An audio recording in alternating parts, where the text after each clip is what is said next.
For months she refused to even touch him. Then suddenly she began insisting on having a baby. Carlos understood instantly that something wasn't right, and he decided to take revenge in silence. He was 34 years old with an orderly life and a marriage that had grown cold without explanation.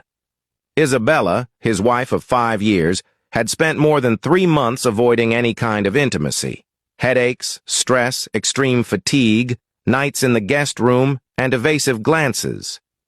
They slept under the same roof, but they felt like strangers. Then, without any transition, Isabella changed. She began getting closer, touching him awkwardly, talking about children, about starting a family right away, about not waiting any longer. The change was so sudden that it made Carlos's skin crawl. He didn't feel excitement, he felt alarm.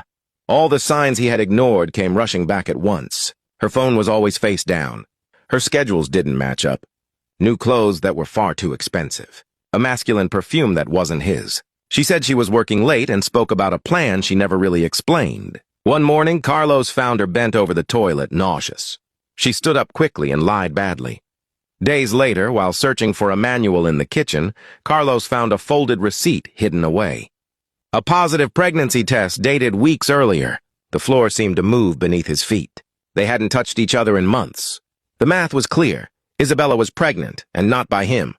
He didn't shout. He didn't confront her. He quietly put the paper back where it had been and decided to watch. That same night, Isabella was especially affectionate, once again talking about babies, about the future, about doing things the right way. Carlos smiled, nodded, and pretended to be excited while inside he was already planning every step. If Isabella believed she could use him as an easy way out, she was very wrong. He wasn't going to leave. He wasn't going to explode. He wasn't going to confront her. He was going to wait. And when she finally believed everything was under control, she would discover that Carlos had been one step ahead from the very beginning. What do you think will happen in the next part? Comment for the continuation.